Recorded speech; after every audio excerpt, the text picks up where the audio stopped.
recording. Okay. Great. Okay. Hi, everybody. We're back today with Patrick Holford, who is the founder of the Institute of Optimum Nutrition in the UK. And for some of you, this is going to be a wonderful discovery. But for many of you, you would have read his books already, which is now totaling 45, contrary to the website saying 37.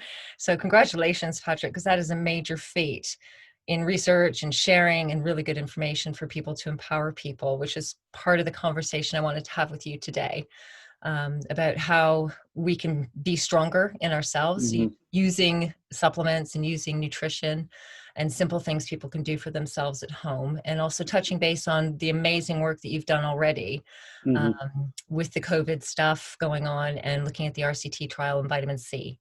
So maybe start there?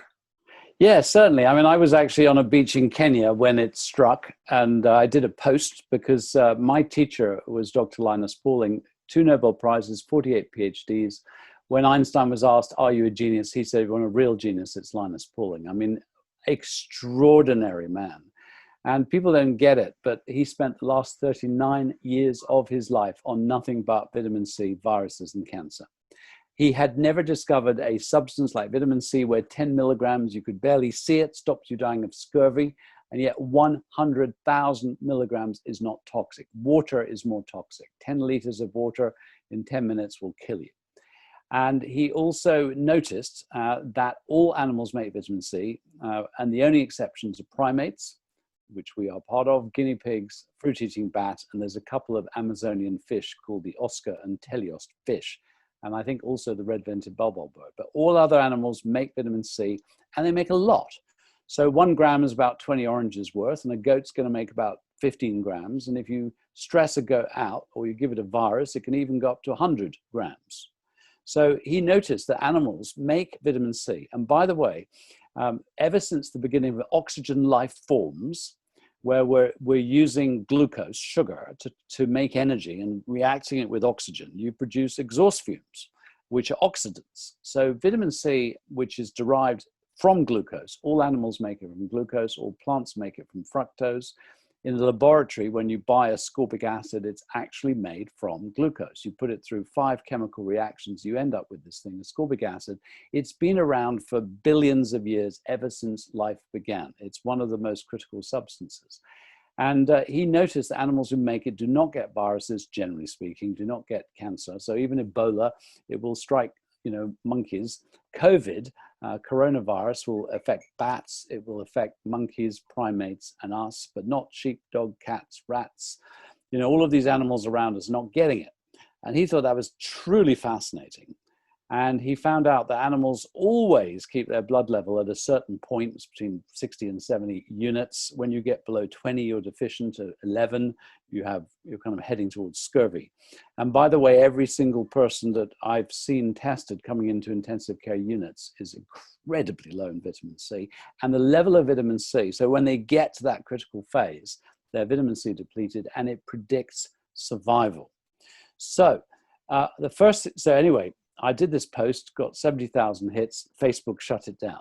Fake news. Absolutely not true. Everything I say is science. So I got home and I sat down and spent 2 weeks, and I wrote this book, Flu Fighters, which is very clear. And anyone out there should have this book and share it with others. There is a website, flufighters.net. There's a free chapter 9 that everyone can get, because it's a lifesaver. The point is very simply this. I am working with intensive care units who have no deaths. That is, they're about 5% deaths, actually, but they have no deaths in anyone who doesn't have an end-stage disease like cancer or liver cirrhosis and over 85.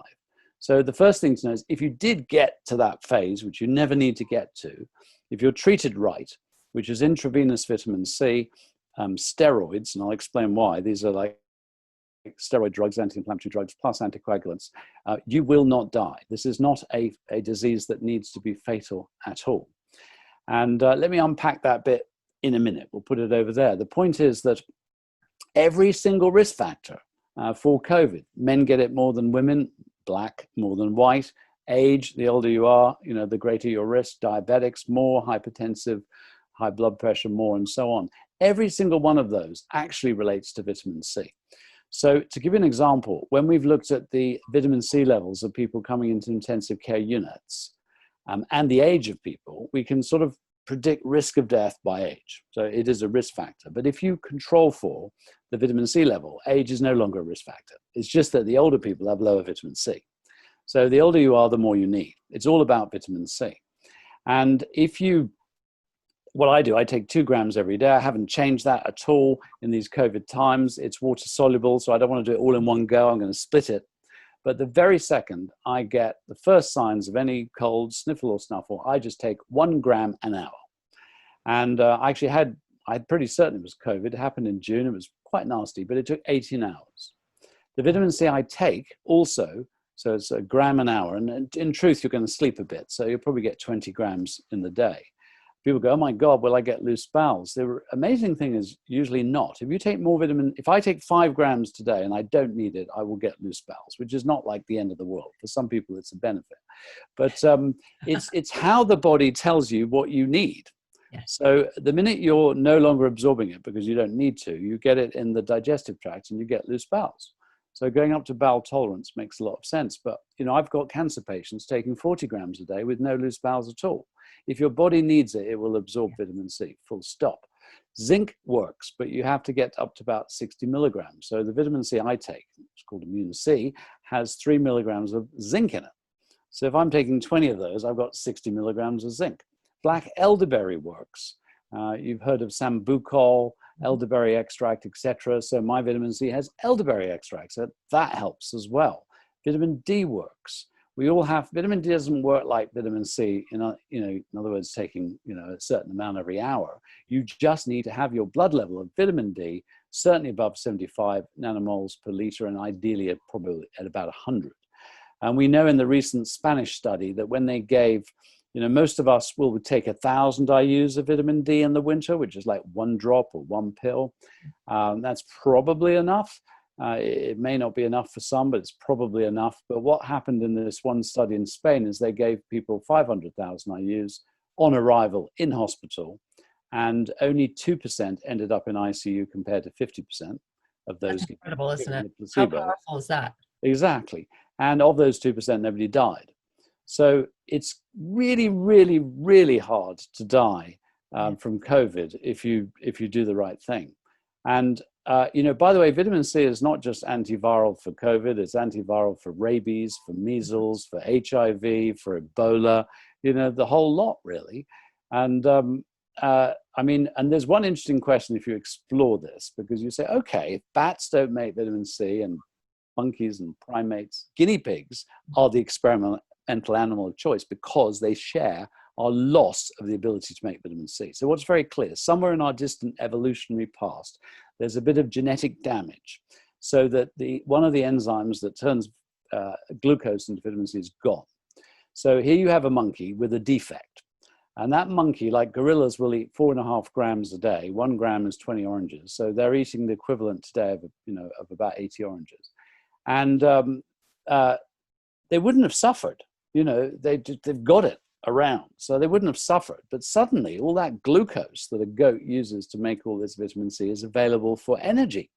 So they, in effect, would have become top shagger, and eventually all the others, that's the bloodline. That's kind of how we lost it. But then you say, hang on a second, if bats don't make vitamin C, why aren't they dropping out of the sky? And the answer is actually interval training. A bat is the only flying mammal. And when it flies, its heart rate goes up to 1,000 beats a minute. And its temperature can soar by up to 2 degrees. And it's so respiratory and cardiovascularly adapted that a respiratory infection is really not going to have any effect.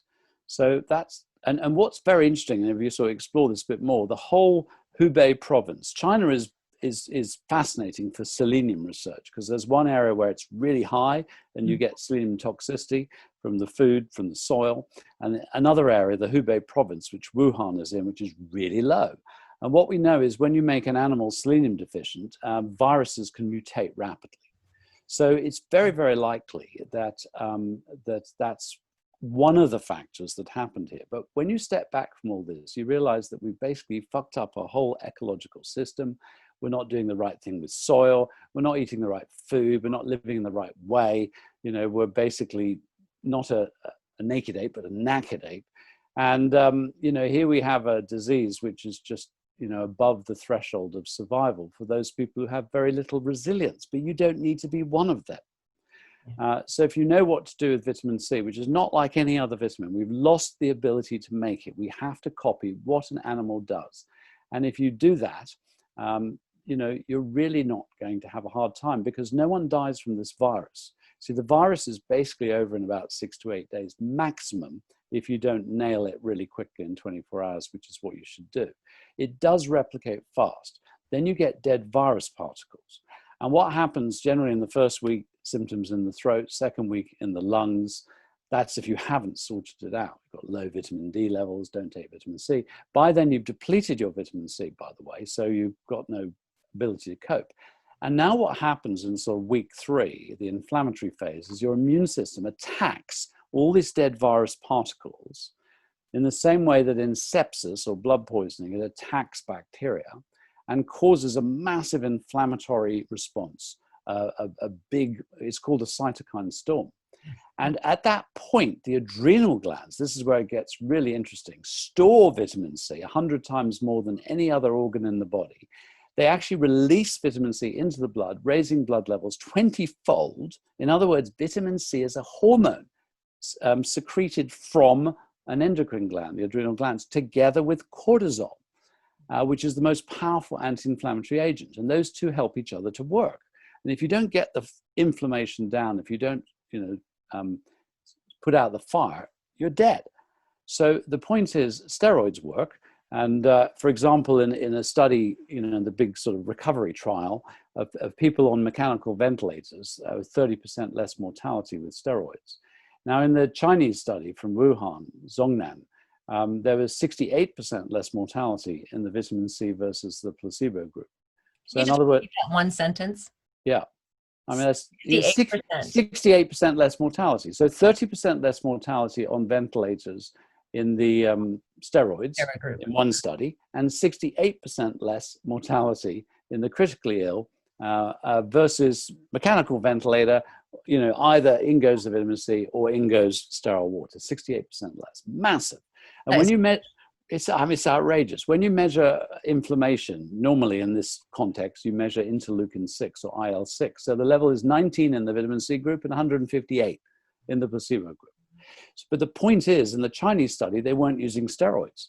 Now, when you combine the two and you use intravenous steroids plus ascorbic acid, and you also need to give anticoagulants, I mean, you could almost say, it's not, these figures are not correct, but you'll reduce the risk by 1/3 with steroids, by at least 1/3 with vitamin C, and by probably 1/3 with anticoagulants. You get down to no risk. And that's called the MATH plus protocol. M for methylprednisolone, which is the steroid of choice. A for ascorbic acid, vitamin C. T is thiamine, B1 has a role to play, and H is heparin, the anticoagulant. So we know how to deal with this, but what really pisses me off big time that we're not.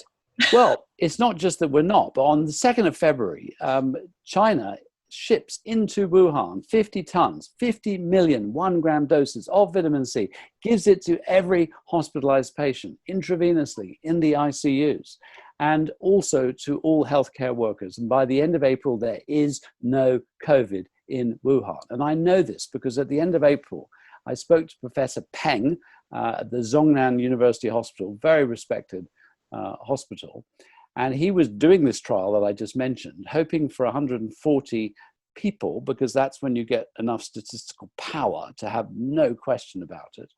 And he said, I got real problem. I've run out of patients. I haven't had anyone in my ICU for almost 3 weeks now. It's gone. So he had to end the trial early with about 55 or I think 56, 54 patients. So it's slightly under statistically powered, but very clear in its effect. So why the hell are we in England or any other country not looking to the countries that have the lowest mortality?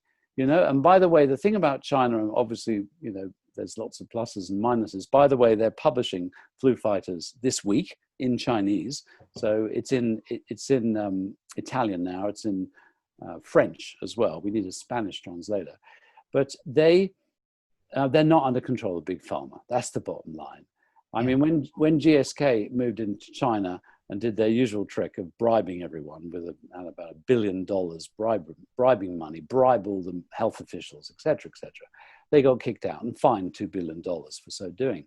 So the one thing that Big Pharma has not managed to control China, and that's terribly important, because what breaks my heart, and that of Linus Pauling, is we've known all this since the mid-70s.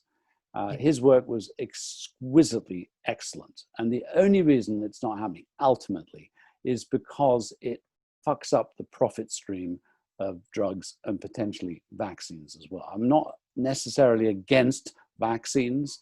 It's the transparency issue, isn't it? The financial interest in transparency. Yeah, I mean, I'm not personally going to have a vaccine until it finishes the post-surveillance phase. And there's a very obvious reason for that. If you live and breathe, drug research, I mean, the standards required for vitamin research is so much higher.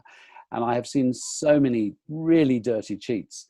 So I naturally don't trust a big pharma trial when they are in control of the data and everything. And that's obviously what you've got with a vaccine trial. Yeah. But once a vaccine's out there and being used by hundreds of thousands, you then go into post-surveillance where people report reactions, and those reactions often to their GP then get logged. Yes, we know that only about 10% of reactions get recorded, but at least they're there, and they're basically, out in the public domain. And the last apparently effective vaccine for swine flu, which was Pandemrix, had exactly the same blurb. Amazingly, just a few months before COVID struck, the British Medical Journal did a whole thing. Are we going to learn from Pandemrix? Yeah.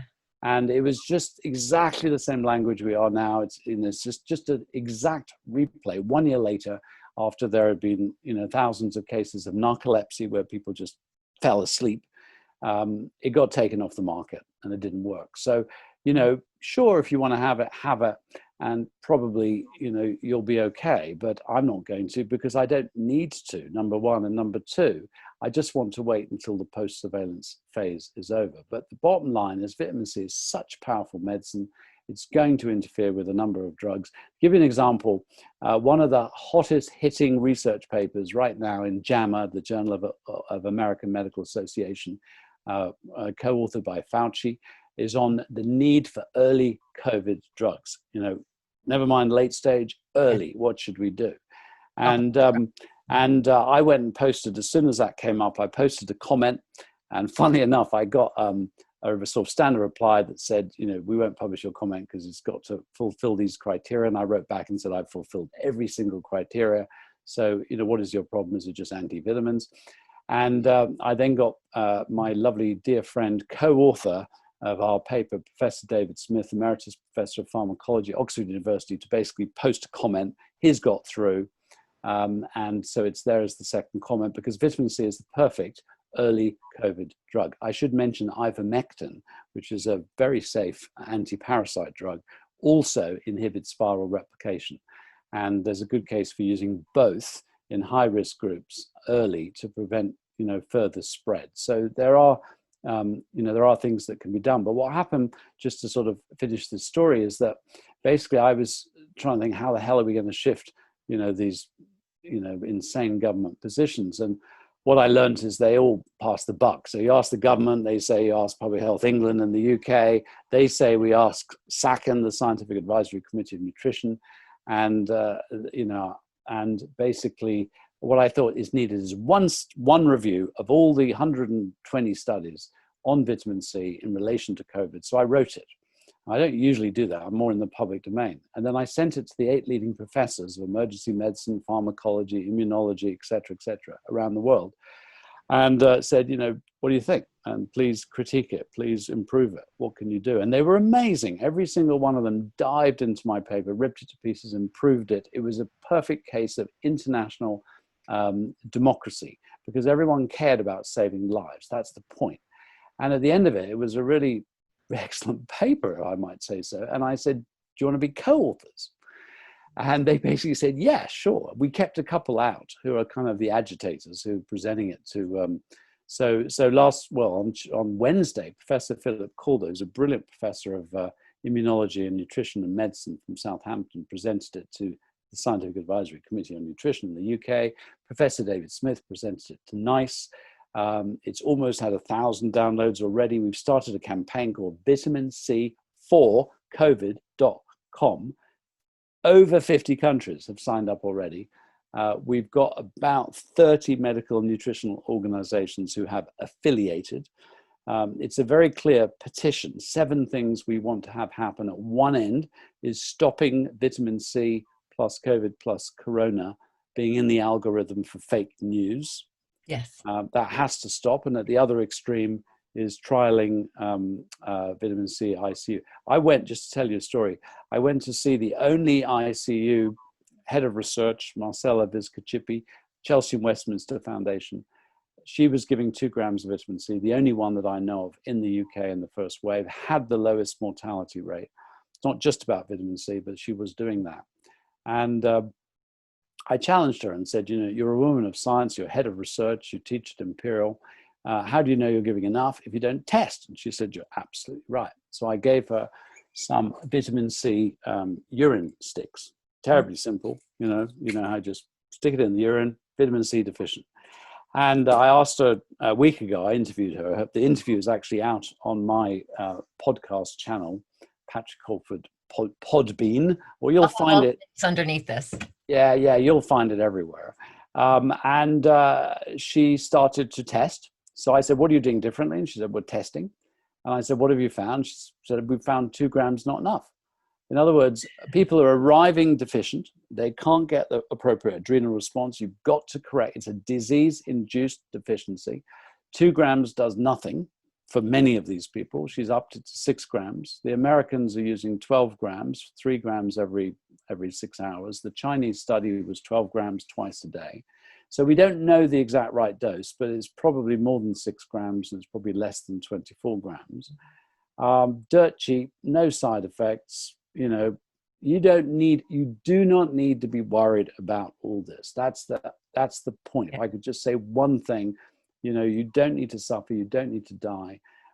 And by the way, and this may even make you even more depressed, we had in the 18th and 19th century, we had 14 viral pandemics that killed thousands of people. In this century, we've already had 11, you know, from Ebola to HIV to SARS, MERS, bird flu, et cetera, et cetera. We're going to have more. You know, this is not the end of the story. And the point is that what we have to learn is how to get our immune systems super strong so that we can deal with any such thing. And that is the key. And that is something you have control of, how to make your own immune system strong.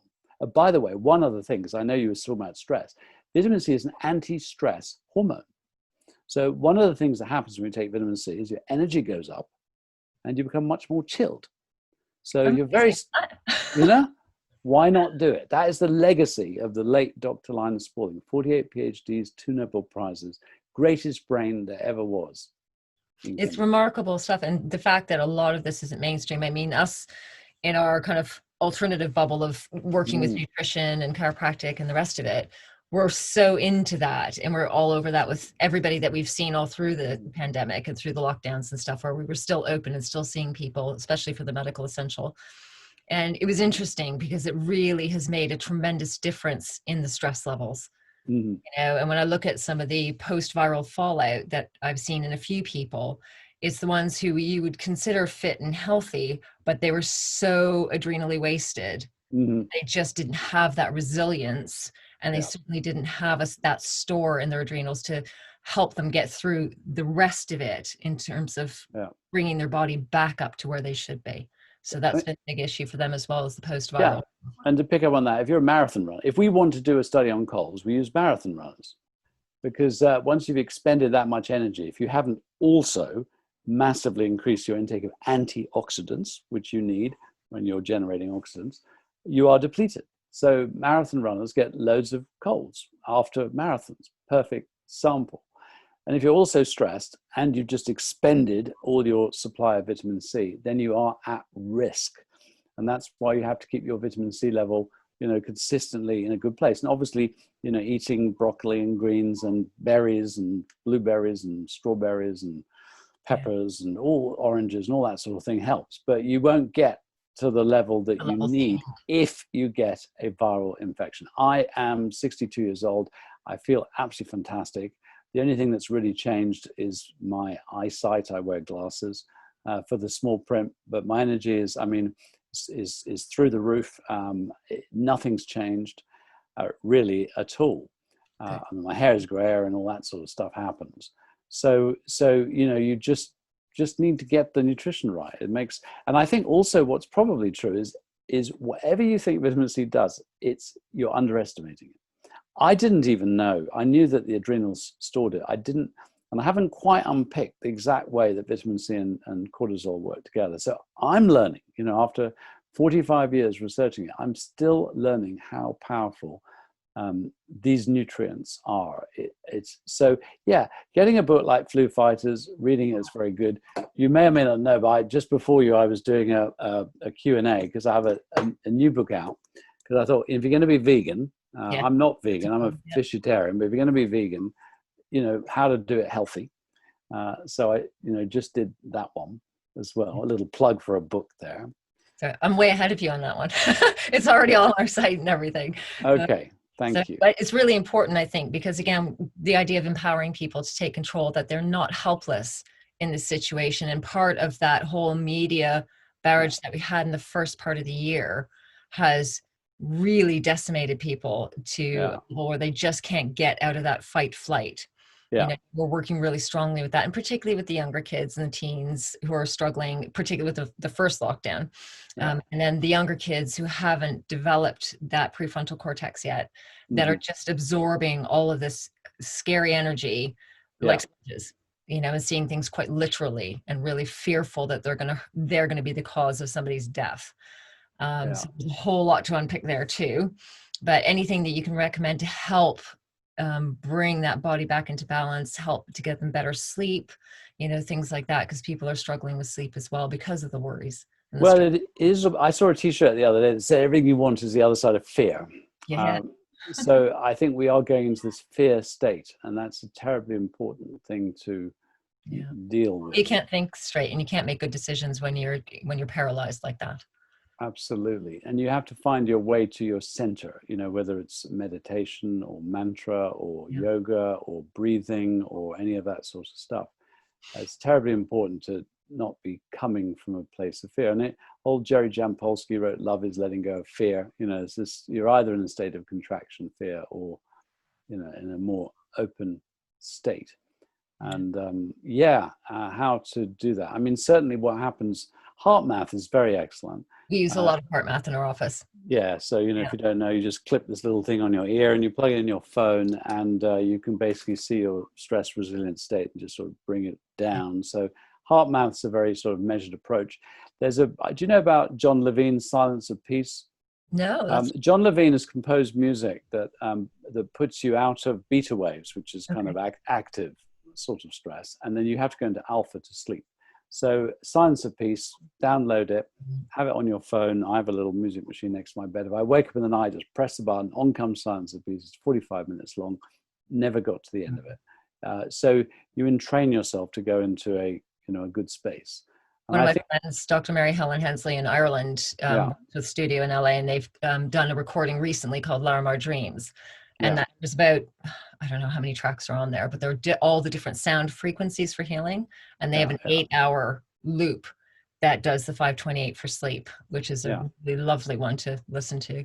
Yeah, I think humor is important too. I mean, I just went to Denmark, and then the mink thing happened. So I wanted just to test traveling. And I was invited to Denmark to teach on COVID. Got to the airport, pulled out my passport. It wasn't my passport, it was my wife's. Oh, shit. And, and I said, well, I got to go, because basically I'm teaching and people are going to die if I don't get there. And they let me in without a passport.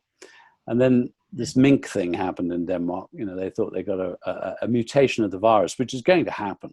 And the big fear is that would invalidate, the vaccines. So all flights got shut. So there I was in Denmark without a passport, no flight out. The embassy were very kind, and they gave me some emergency papers, and I managed to get home, now in quarantine. And it's very interesting because they were so worried about that they send you kits to test. And interestingly, the last test is on day 8, because I worked out that basically by day 6, if you're clear, you're clear. I don't really understand the 14 days. It doesn't sort of match. It goes around the fear of the asymptomatic spreader, which has been debunked many, many, many times, but it's so they test you. The last test is on day 8, you know, and that's it. And I had to get out to Kenya because I was teaching some hospitals there, which I did. And and you know, on goes the whole sort of interesting process. I'm in quarantine again now because I just got back from Kenya. I've just had a test today, so I'll hopefully get the results. I'm sure I'm absolutely fine. But you know, there's all this sort of fear and you know, that's flying around. So I just try to sort of move through this. You know, and when I get frustrated, I write a song or a poem or, you know, something. I can't publish these because they're sort of well, I have to sort of stay on the vitamin C case, but keep centered, keep your head on. Yeah, and it's okay. You know, it's okay. This thing will pass. And if you learn to do the right things with nutrition, you do not need to be in a state of fear about it. And if you get rid of an infection quickly, you will not infect other people. You know, that's important to know. Yeah. And then people in the same house. And I mean, with any kind of virus, like double pneumonia a couple of years ago, my 3-year-old slept beside me every night and I was hacking up a lung. Like it was really, really powerful. Yeah. And you know, and we've not in the UK, we've had no death under 14. You know, there's one kid that died. We don't know the full story. They were definitely immune compromised. It hasn't been disclosed.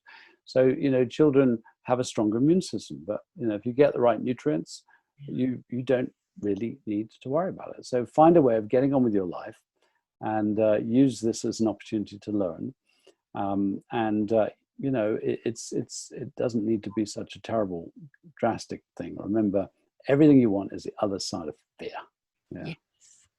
Brilliant. Thank you so much. I really appreciate all your time today. It's been so entertaining and I've just loved listening to you. I could listen to you all day and discuss all these different things. And I have a million different questions for you, but I think I've used up all of your time.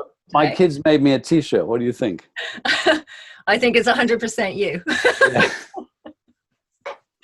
Brilliant. All right. So may you all fly like an eagle. Thank you.